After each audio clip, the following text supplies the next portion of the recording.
Здраво на сите!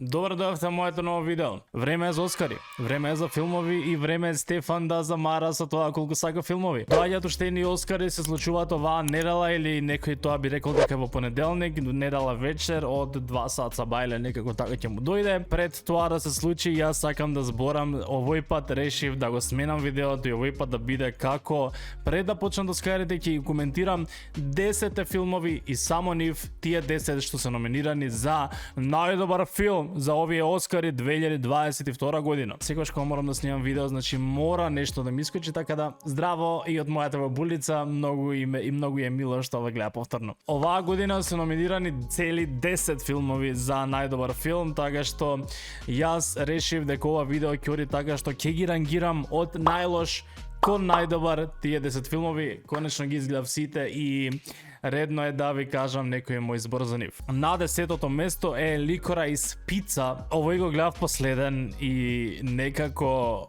ми е што гледав. Сите филмови, тоа морам да напоменам уште почеток пред да почнам да зборам сите филми, значи сите филми се квалитетни, на сите филмови едитингот им е предобар, режијата е предобра, улогите во сите можни филмови е врв. Тоа што мене лично како гледач најмногу ми пречи е кога приказната ми е неразбирлива, кога приказната ми е што се случи и зошто ова се случува, и сакам приказната да ме води и да ми едноставно да ми има некаква смисла да ми биде добра.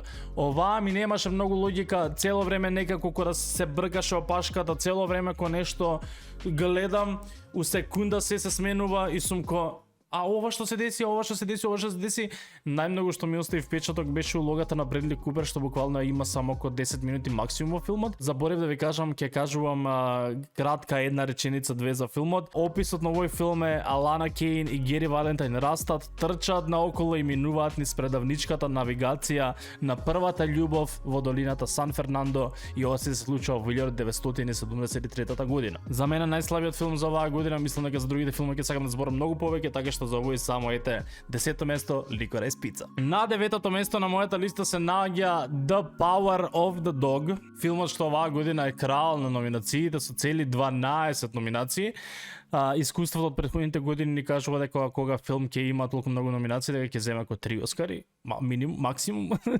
Така што ќе видим ова како ќе помине. Мене ми се наоѓа на 9-то место. Описот за овој филм е харизматичниот ранчер Фил Бурбенк внесува страв и страва почит кај оние околу него.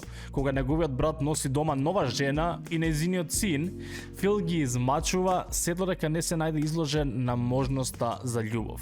Ова е според истоимениот роман на Томас Савич од кој знае која година. Сите улоги во филмов имаат номинација за Оскар и тоа зборува доволно за тоа колку се добри улогите, и јас му ставив оцена на филмов 7. Премногу ме изремети филмот, приказната на крај. Искрено ќе си кажам дека требаше да отидам на Google и да изгуглам што беше значењето на крајот и што тоа значеше и кој што направи. Доста мрднат филм, ама позитивно мрднат, ама за мене лично доаѓа на 9-то место. Бенедикт Камбербеч феноменален. На моето 8-о место се наоѓа филмот што се вика Drive My Car. Некако последниве години не поминува Оскари без некој јапонски или корејски филм и јас сум многу заинтересиран за тие. Почна, мислам дека мојата обседнатост со тие филмови со Parasite, после продолжи со Squid Game што искочи. Некако последниве години се многу, не знам дали порано само не се слушнувало толку доволно за нив или последниве години го имаат многу поразвиено тоа, ама они се такви, некои толку се мрачни, толку се интересни, толку некако сакаш да продолжиш да гледаш, да видиш што ќе се случи до крај. Некако сите приказни толку се поврзуваш со нив и само едве чекаш да видиш што ќе се случи понатаму. Вака кога размислувам, можеби Drive My Car требаше да зафати некое поголемо место, ама филмот трае 3 сати. Филмот трае 3 сати, ми беше малце мачно да го гледам толку долго. Многу добар филм, описот му е познат сценски актер и режисер учи да се справи со неочекуваното умирање на неговата сопруга кога добива понуда да режира продукција на Вујко Вања во Хирошима. Вујко Вања јас имам како лектира во не знам кое оделение или година, валја година средно беше, не знам. Не ја сакав многу, ама во филмов ја научив уште поише код цел живот што не сум ја знал толку. Треба да го гледате, стварно, ако сте за тоа, ако многу добра драма, едноставно вреди да се гледа. На моето 7-мо место се наоѓа Nightmare Alley. Ели. Описот на овој филм е Стен Карлайл, амбициозен и итар со талент за манипулирање со луѓе со неколку добро избрани зборови, се поврзува со доктор Лилит Ритер, женски психијатар кој е дури и поопасна од него. И овој филм е според некој си стар роман. Тука како главни ги имаме Бредли Купер и Кейт Бланшет, што мене Кейт малце ме нервира низ годиниве, некако кога ќе видам ја одбивна, али Бредли Купер е веќе втор филм, го има во 2 филмови што се номинирани за Оскар и ја го обожавам човекот и како глуми. Ова е многу мрачно, ама многу интересно. Најмногу ме врати во The Greatest Showman, каде што не е ништо слично, ама е тоа циркускиот момент, дека има циркус, има онаков циркус нели што шета, валјда секој циркус шета, никој не стои на едно место. И има многу трикови и така многу интересно и овие двајцава Бредли и Кейт како се некако и заедно и против себе цел филм.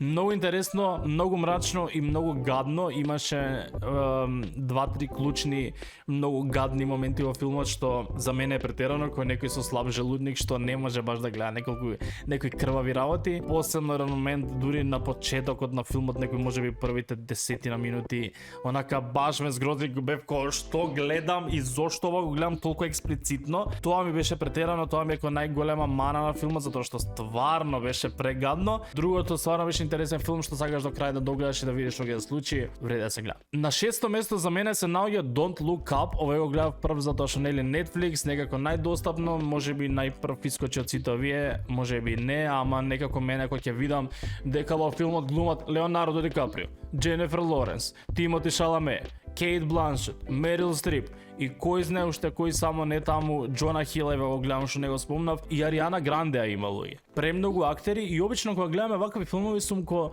леле, овој филм ќе биде тежок флоп и ќе биде лош. Некако кога ќе видам дека насобрале толку луѓе сум ко ова го направиле само колку да помине, некако добро насобрале 10 актери, обично барем моето искуство со такви филмови дека тој филм не ми се свијал толку. Тука е малку подолг опис за филмов, вика Кейт Дибијаски, студент по астрономија и низиниот професор доктор Рандал Минди откриваат джиновска комета која орбитира во рамките на сончевиот систем. Проблемот тоа е на директен удир со земјата. Другиот проблем се чини дека на никој не му е гајле. Излегува дека предупредувањето на човештвото за убиец на планети со големина на Монт Еверест е незгоден факт за навигација. На само 6 месеци пред ударот на кометата и крајот на светот, управувањето со 24-часовниот циклус на вести и привлекување на внимание на обседната јавност на социјалните мрежи пред да биде предоцна, се покажува шокантно комично што се ќе биде потребно за да се натера светот само да погледне нагоре. И насловот на филмот е Don't Look Up. Многу добар филм што онака, ова е мислам дека филм што најмногу онака те држи вака за столчето и само чекаш да видиш што ќе се случи и како се тоа ќе се заврши и само продолжуваш онака со скроцоко корени очи да гледаш и чекаш. Колку што е мрачен филмот и цел тој момент на крајот на светот, истовремено и многу смешен и има премногу комични елементи и целиот филм е пародија на социјални мрежи, вести, ток шоуа, буквално сите оние гиганти како Apple, како се комедија, буквално на се и пародија на се тоа што е актуелно во светот. Многу добро и многу направилен начин онака испародирано и многу смешен и многу мрачен филм, многу интересен. Го имате на Netflix, многу лесно достапен, така што гледате го, стварно многу интересен. На 5-то место за мене е West Side Story. Ова е мюзикл. Јас обично обожавам мюзикли со тоа што проблемот кај овој мюзикл ми беше за тоа што ниту една песна мене не ми остана онаку памет и ниту една песна ако не е позната од филмот, можеби е само до мене не допира, не знам. Обично така научени сме од Дизни најчесто, или пример The Greatest Showman. Мене ми тоа број 1 мюзикл од сите, мислам дека и сите десетина песни или колку и да се, јас до ден денес знам да ги преслушам, од толку што многу ги сакам. West Side Story дека ќе пуштам една некоја песна пак во животот, нема да пуштам. Многу интересна приказна, станува збор за мюзикл од 1961 година. Веќе постоел ваков филм, сега само се преработува во модерно, помодерно, по-ново, по-се, после толку многу години, 50 на 60 на 70, можеби 70, не знам колку му доаѓа таму. Вика дека ова е делумно адаптирано на представата Ромео и Јулија на Шекспир. И кога ќе спомне Ромео и Јулија, знаете дека не очекувате нешто кој знае колку весело и добро. Действието се одвива во Њујорк, каде што се истражува забранетата љубов на ривалството помеѓу начимате тинеџерски банди ко Джетс и Шаркс. Джетси се домашни од Њујорк, а Шаркс се доселеници од Пуерто Рико. И овие не ги сакаат другите, цело време се тепат меѓу себе и се ривали, и женска од Пуерто Рико се заљубува во Њујорк гај. И тоа е забрането и меѓу општеството нивно тоа е неприфатено и како тоа се случува.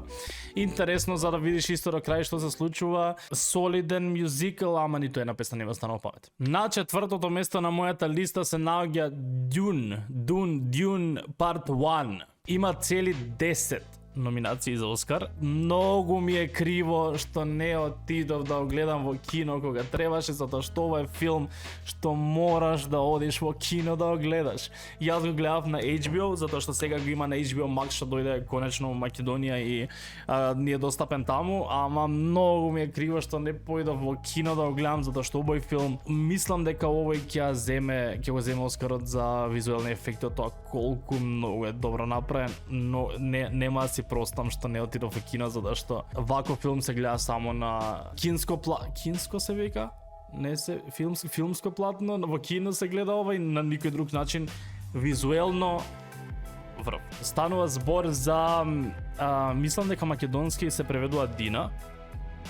Тоа е Песочна планета. Ја раскажува приказната на Пол Атрейд, брилјантен и надарен млад човек кој мора да ги обедини времените и да отпатува на најопасната пустинска планета во универзумот наречена Аракис, за да обезбеди нината на неговото семејство и неговиот народ. Филмот е преработен, постои и претходно и како роман и како филм.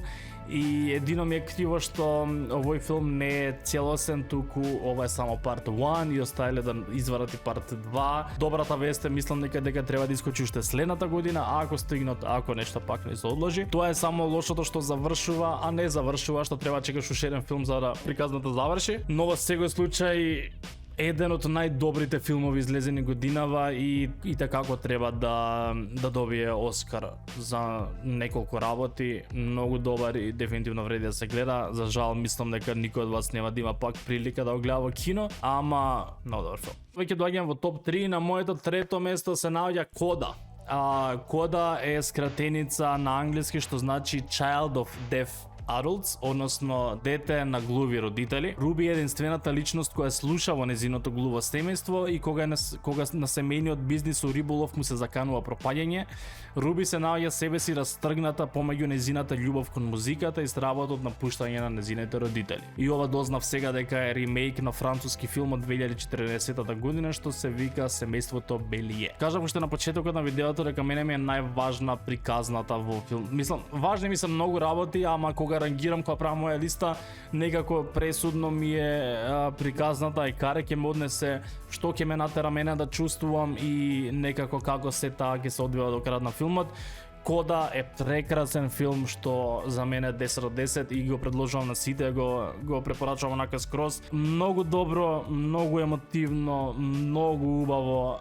Едноставно, само верувајте ми и гледате го. Многу убав филмче. На второ место за мене, на мој најголем шок е Белфаст. Филмот е црно-бел. Самата таа црно-бела уметност е, верувам дека е многу тешка и верувам дека таков филм е можеби уште потешко да се направи од обичен филм Иако е црно-бело, пак треба и светлина и точен едитинг и се. Сите филмови се гениални за тоа како се направени, како изгледаат и како се изглумени. Тука на мој голем шок имаме едно мало дете, што е главен лик во филмот. Детето има премалку години, сега можеби има нешто како 10, ако има и 10. Глуми подобро од пола возрастни во филмот и едноставно бев у шок. Гледам мало дете како глуми, а како добро и како ја води цела приказна и како он е главен лик. Има краток опис, буквално гледаме само едно младо момче и неговото семејство од работничка класа како го доживуваат бурниот крај на 1960-тите години во граѓанска војна буквално. Не знам што повеќе да кажам од тоа, дека стварно бев у шок и дека само тоа што е црно-бел филм мене Манк не ми се свиеше пред година-две што беше номиниран за Оскар, што беше исто така црно-бел. Ме беше мака да го гледам и некако очите цело време се навикнати да гледаме бои. Ова гледаш црно-бело, ама со текот на време се соживуваш на скроз приказната многу добра, исто така те тера да видиш само што ќе се случи. И за мене, на моје големо изненадување, второ место на оваа листа. И доаѓаме до првото место на оваа листа. Ова мислам дека сум многу пристрасен поради тоа што сум многу голем фан на главните ликови. На прво место се наоѓа Кинг Ричард. Ова е филм за Венус и за Серена Вилијамс. Поглед на тоа како тениските суперзвезди Венус и Серена станаа тоа што се сега по тренирањето од нивниот татко Ричард Вилијамс или во филмот Вил Смит. Некако последниве години мене ми е здосадено од Вил Смит и некако го има секаде, не ми е тоа што е толку, ми здосади човекот и повторно ми стана преак со филмом, затоа што порано пратев многу повеќе, гледав многу повеќе баш во најдобрите години на Серена, али јас многу навивам за Серена Вилијамс и многу ја сакам, ја поштувам кои играчи. Секогаш сум се дивел и сум гледал, кога сум седел пред телевизор, гледам како игра, сум у шок дека не знам, едноставно мислам дека денес важи за најдобрата тенисерка на сите времења. Не знам дали ги бутна сите рекорди, стварно не пратам толку за да знам што се случува, али дефинитивно ако не е најдобрата во историјата, тогаш е дефинитивно една од најдобрите, ќе се памти со години, векови, кој знае колку. Ја немав појма дека нивните родители имаат толкава улога во тоа, дека буквално они ги имаат направено тоа што се денес, не само што ги имаат створено, туку целиот тој пат како ги учат и како го прават полека, ама толку добро и толку сигурно нивниот пат. Стварно, со ова не кажувам дека Кинг Ричард треба да земе Оскар за најдобар филм, ама јас поради Серена и поради целата приказна кај мене ова остави најголем впечаток, беше најемотивно, најубаво.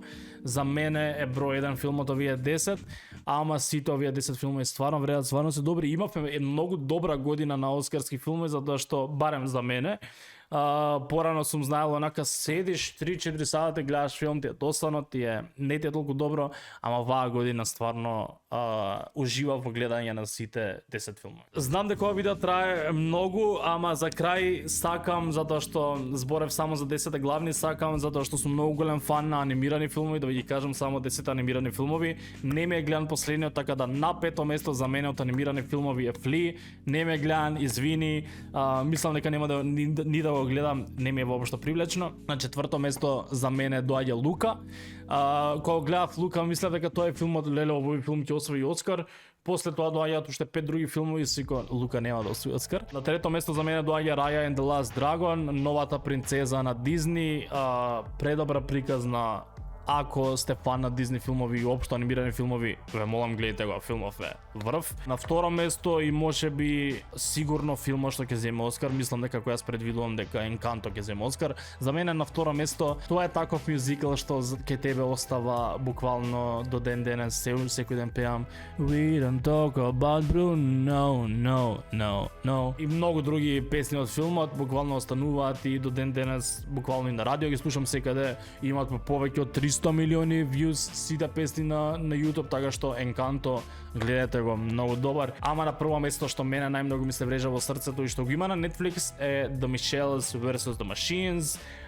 Како семејството Мишел се бори против апокалипса буквално и напаѓање од роботи. Многу добро, многу емотивно, многу онака ти го кине срцето, ти го топли срцето те. Има многу важна порака во филмот и за мене број 1 најдобар анимиран филм за оваа година. Тоа е тоа. не замарам веќе, ќе ми биде многу важно ако сте и вие фанови на филмови, ако сакате оваа дискусија да продолжите во коментари, дали имате гледано некои од филмовите, дали сакате да гледате нешто од филмовите, кое е вашето мислење за еден филм да се фатите, пример да пишете Леле Енканто Стеф е стварно добар или Леле Don't Look Up мене не ми се свигаше, стварно ќе ми значи многу секој мислење во коментари и едве чекам да читам. Оскарите за мене се за 2 дена од сега, за вас ќе бидат многу брзо, значи во недела вечер или понеделник са бајле, како сакате се Оскарите и ќе знаеме кои од овие филмови ќе се замине со Оскари. Овие 10 филмови главно се испреплетени во повеќето номинации, така што pretty much ова се филмовите за Оскари. Стварно се надам дека не замарав многу, ја многу сакам да зборам за филми, можам да зборам за утре, ама тоа е тоа. Лајкнете го видеото ако ви се допадна, сабскрајбнете се на мојот канал и ние се гледаме следното видео. Чао.